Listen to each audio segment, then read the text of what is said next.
So I'm excited about this interview today. A lot of you have been reaching out to me about how to start a podcast. And I went to the industry expert himself, Alex Osterly. He has an amazing podcast. He is the show host of Food Marketing Nerds. It's an interview series with restaurant marketing experts, the best in CPG marketing and entrepreneurs in the food and beverage industry, providing a wealth of practical tactics.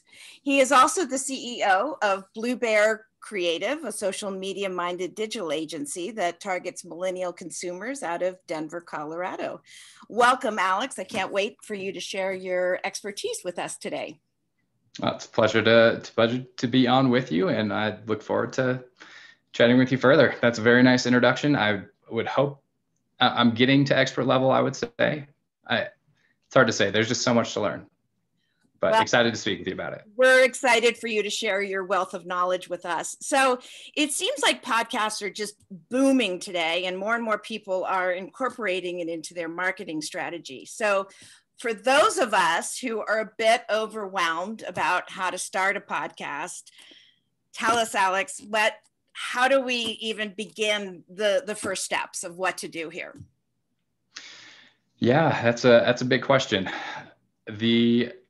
Well, I can at least tell you from my personal experience, I always knew that I was interested in starting a podcast. It was always something that the media I consumed at least, and I had always spent time listening to learn, whether it was for social, digital, advertising, things along those lines. And given we worked with food and beverage brands, I was searching for good content for podcasts that really filled that need, filled that void that I was searching for. And lo and behold, could not find any podcast that really spoke to what I was hoping to learn and figure out what basically. So I guess what I'm trying to say is the most important thing to do is figure out what your podcast is going to be about. Figure out your theme. For us, it was easy. We were going to interview food and beverage marketing experts and hopefully open some doors at potential clients. And we basically, how we started, I had met somebody that I really wanted to potentially work with or open doors with, decided to ask if she'd like to be on a podcast interview because we are launching our new podcast, which really there wasn't a launch date that had been set, but she said yes. And so at that point, it's like, oh crap. Okay, now we need to get this stuff together. So I basically scheduled the interview out a couple weeks out, went online, did a bunch of research, figured out what I needed, and ordered pretty much exactly what you're looking at today, minus maybe these headphones. But pretty much picked a topic, decided on a schedule, committed to, for their first season, what we're calling it, we committed to a year of weekly episodes, which is a lot of work, say, and then purchased the gear and kind of learned from there. It's really just getting started is the biggest thing. Once you've kind of figured out what your theme is going to be and what your posting cadence is going to be, and don't worry about audio quality as much right out of the gate. Our first episodes, to be honest, we took them down because they were just so bad in comparison to what our current ones are. Audio quality, my ability as a host, was extremely nervous and would just did a terrible job interviewing these first 10 guests that we had on. So, but it was part of the process, and it's a completely different show now with a good audience and good production value. So pick that theme, decide the cadence, and get the gear. It's honestly one of the easiest things that you can start. And I like that. I like that you're saying just kind of go for it. Just dive in and do it. And it sounds like you did it because of a networking and a business outreach effort for what you were trying to do, which I think probably a lot of people would hear that and go, yeah, I see a need for that myself too. So with that, the content strategy, right? Is that challenging? Is it challenging to lay out, like, what are we going to talk about? What does that look like? And how often do I do that? It's tough. It's tough because not only are you trying to balance what you want to talk about, but it's also outreach, getting guests on, at least for the context of our podcast series. It really relies heavily on the guests that we can get and schedule. And it's a lot of work to reach out to just get guests to come and do interviews. Even if we have a pretty good success rate when we reach out, but it's a good investment of time to get that scheduled. So for us, and I'm sure there's a better way, our schedule is really dictated by who is available to interview. And we'll try to interview in chunks. So we'll dedicate a full day or a full couple of days to podcast interviews specifically and try to do them back to back to back so that we can have a grouping of interviews that we can edit, but also look at the context or the theme of each episode and really space them out based on, or schedule them based on the topic. So rather than having very similar types of guests on back to back to back, we'll try and do a cadence where there's a little bit of variety between the types of companies, the types of guests. But truthfully for us, it leans heavily on the guest availability and who is doing an interview at what time. So if we have the luxury of having multiple interviews in the pipeline, then we can really schedule out based on the themes to give some variety. But for us as a small team who's also doing agency work and have a commitment to clients, this is kind of a side hustle, the side business to market our agency. And so we basically field interviewees or people who are interested as guests. And so it's less of the bulk interviews and more determined on the cadence of when we interview. That said, we do interview employees, members of our team, who are really thought leaders in their respective area. One of which for example, we have a social media strategist who is very smart, very well spoken, and we'll do an interview with her on a quarterly basis, and it kind of coincides with a monthly or a quarterly social media trend report that we put out. So we know we're going to interject this thought leadership and this relevant social media knowledge with I won't call it bait, but this kind of value add of a social media marketing or trend report for the quarter that we are trying to drive listeners to go download and get that value. So that, I guess, is probably the one true staple on a quarterly basis that we have, and the rest is dictated by the guest availability. So very, very long answer to say that there's not a ton of strategy besides who we interview and when. Well, and I could see that, right? I bet it's challenging of who's available and who's not. And so you kind of have to be some flexibility in that. How has it been in terms of impact? I think people would probably want to know, so what does podcast do for a business, right? So what have you seen in terms of how it's done for your business? We get a ton of leads from it. It's the amount of traffic and visibility for our agency. I mean, it's a slow build. So when you go out and start thinking that your business is going to transform after 2 months, 3 months, even 5 months of podcasting. But we definitely see, we get leads from it, people reaching out directly referencing it, or having seen the podcast and not making the connection right away. A lot of great doors being opened from the guests themselves. I mean, we want to keep the integrity of the podcast and the show.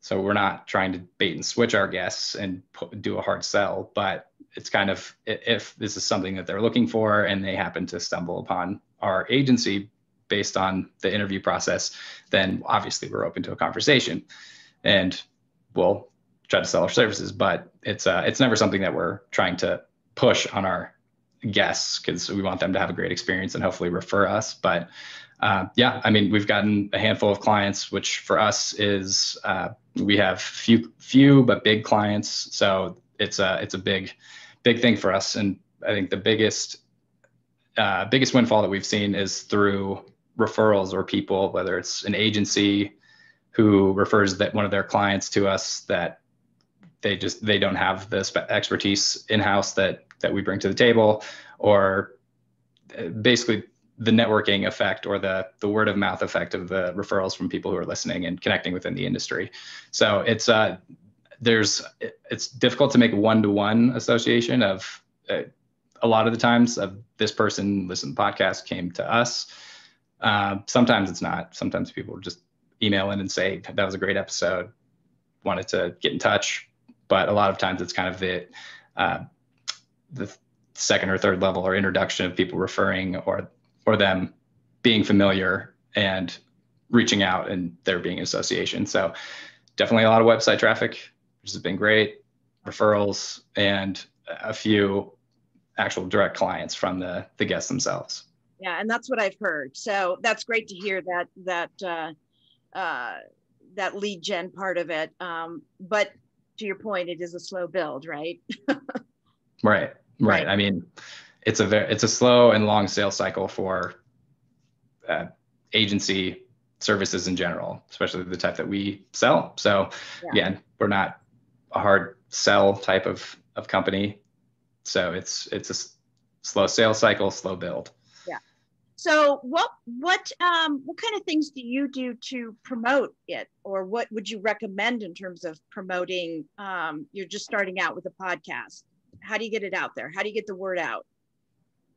Yeah, we've tried a bunch of different things, from running ads on social media to doing taboola, different types of advertising, very small budgets relative to what some companies spend on there.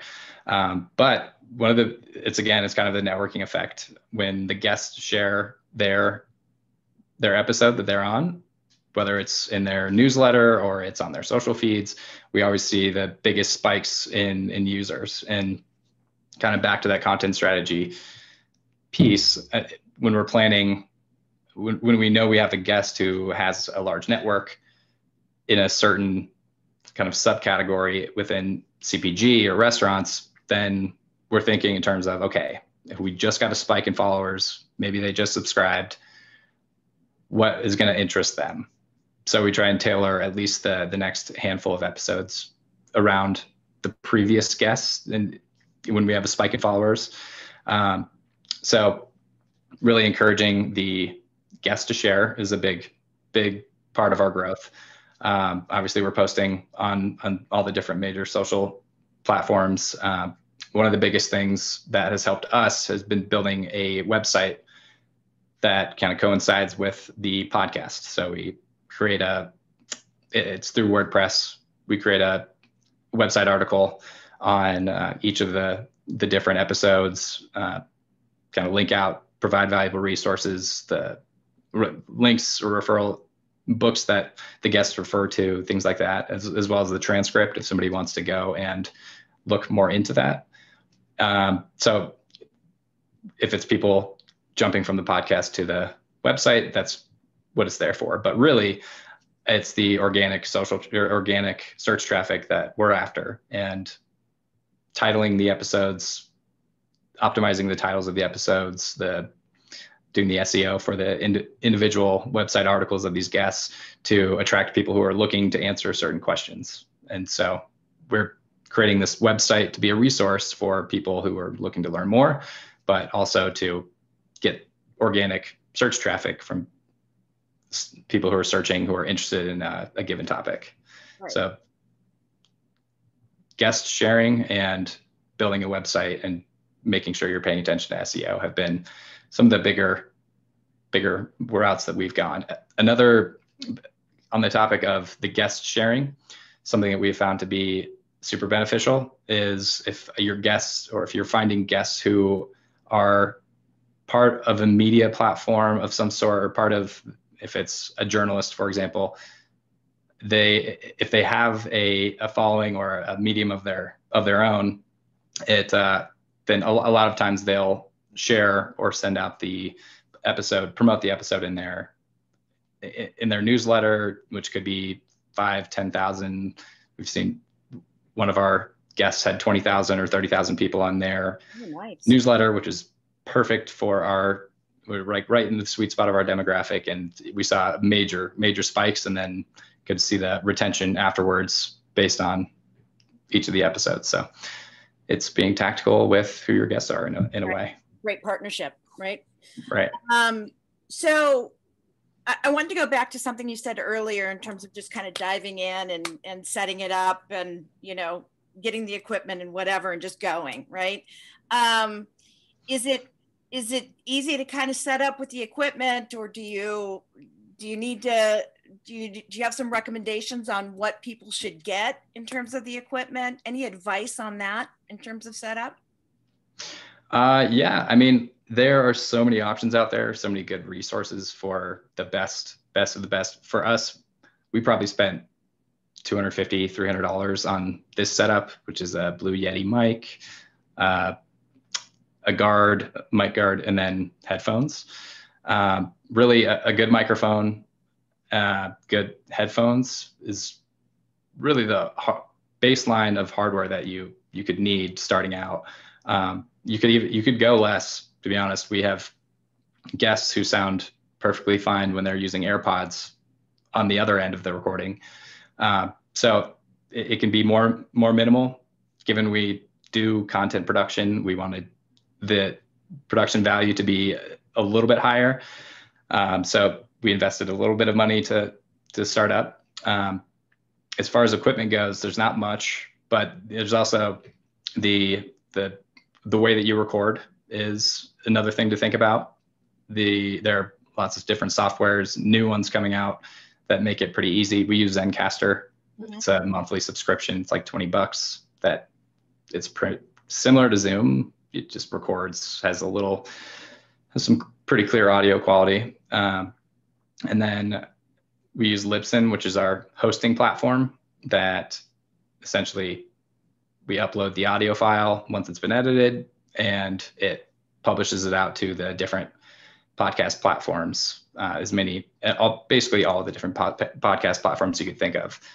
So that's super cost effective as well. And those are the handful of tools, softwares that are needed to start. And there's plenty of different options out there. Those are just the ones that we use and I found work pretty well. Pretty simple. And what's kind of an ideal length in terms of interviewing somebody before people start to drop off, right? Yeah. It's really guest dependent, topic dependent. We've had, for us, 30 minutes is really our sweet spot. Yeah. That's kind of the max length or target length of our episodes. And the thinking there is kind of catch people on their commute. Anything longer than 30 minutes, that's a pretty long commute. Now, some commutes don't exist as much. Exactly. So just kind of thinking in terms of what length of podcast do I listen to?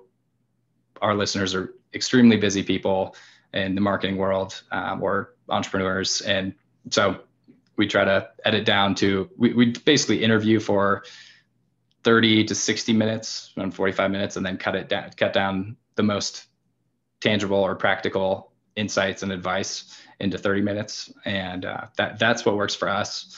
But really, like if you look at some of the most popular podcasts, they're 3 hours long and have way bigger listenerships than we do.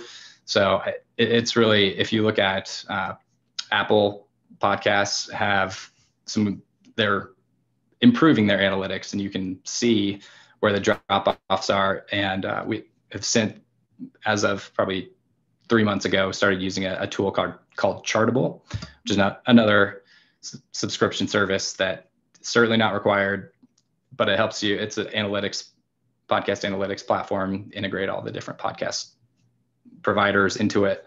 and can see where the drop off is, like when, like, kind of what your download trends are, and how you really get the perspective of the individual episode performance. And yeah, for us, it's 30 minutes, but if it's a great guest and we go 45, then 45 could be the sweet spot. So it's really test and learn for length.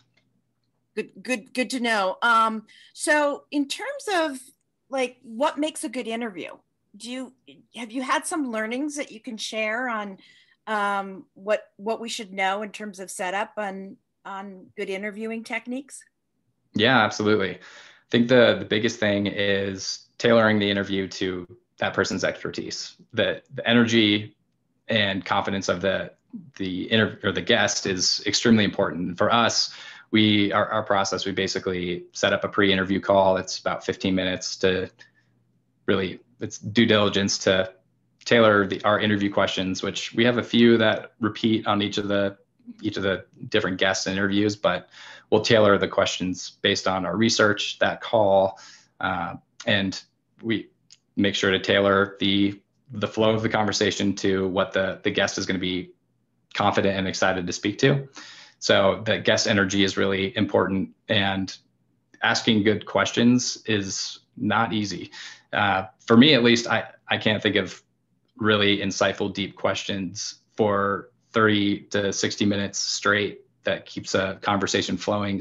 Sometimes, but I will pre-write a good chunk of the questions, and we'll fill in some as we are having the conversation, but making sure to do the research and ask about certain things that the guest is like, oh, that's a great question. Do the research. That would be the biggest thing that I could say. Yeah. So what else should we know that, you want to share with the listeners about successful podcasting? For us, we chose to edit our podcast, or the raw audio, edit it to be a certain length. That has been one of the more challenging parts of the process, kind of evolved over time. And we first started using editors on Upwork, which basically find freelancers, post a job, hire, pay however you kind of set up and control the engagement, however it is, which if $150 to $200 an episode, especially when you're getting started out and not seeing any revenue or sales from it for the first, who knows how long, right, can be a lot. And so that's kind of the difficult linchpin for us when we decided to edit the interviews and make sure the pacing and theme was cohesive throughout. But something we committed to and found somebody who worked really well through Upwork, was pretty cost effective when we were grouping the interview editing together. Again, that's somewhat a matter of preference, given there are podcasts out there that do no editing and they do great. Well, what if you don't know editing? Is that a good way to go? Or do you suggest diving in and trying to learn it? There are a lot of really easy softwares. It really depends on the person. If it's somebody who is eager to learn that and it might be beneficial in other areas of their life, yes, go for it. There are lots of different tools. Like Adobe Audition is one of the more, I guess, more sophisticated, whereas there are much easier tools out there for editing. For us, we use I'll give them a shout out because they do a good job and they're pretty cost effective. We use a company that's ADD Podcast, so add-podcast.com. And they do a great job. Quick turnaround, ends up being $100 to $150 a month per episode. And that works for what we're doing now. So I would recommend finding an editor if you can afford it. Upwork, you can basically set your price. For us, we have the editor I mentioned, and that works well for us, to splice together the music, cull down the interviews. But yeah, that's probably there's a ton more, I'm sure, that could come to me, but the editing has been the more difficult piece of the entire puzzle. Yeah, I think that's good advice for people. Thank you so much, Alex. This has been really helpful. Give people a shout out on where they can find you before we wrap up here.